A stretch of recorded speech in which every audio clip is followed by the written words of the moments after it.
তাজা রক্তের বিনিময়ে বাংলাদেশ ইসলামী ছাত্র শিবির আমাদের মধ্যে এরকম প্রত্যন্ত অঞ্চল পর্যন্ত পৌঁছে গিয়েছে এবং সেই সংগঠনে আমরা সংঘবদ্ধ হতে পেরেছি।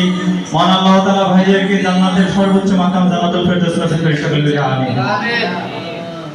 প্রোগ্রামের শুরুতেই পবিত্র কুরআনুল কারীম থেকে তেলাওয়াত নিয়ে আসছেন ভাই মোহাম্মদ মিজবা হোসেন।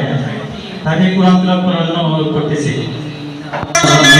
কোয়ালিটির প্রয়োজন আজকে ইসলামী ছাত্র শিবির বাংলাদেশের নিরাপদ শক্তি তারুণ্যদীপ্ত ইসলামী ছাত্র শিবির বাংলাদেশের প্রাণ শক্তি আগামী বাংলাদেশ ইসলামী ছাত্র শিবির নেতৃত্ব দেবে আমরা সকলে চাঁদের আলো আজ লাগে না ভালো, ওই চাঁদের আলো আজ লাগে না ভালো, কেন জানি না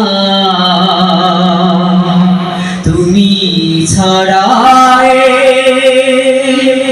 সুন্দর পৃথিবী মানি না খোদা, তুমি ছাড়া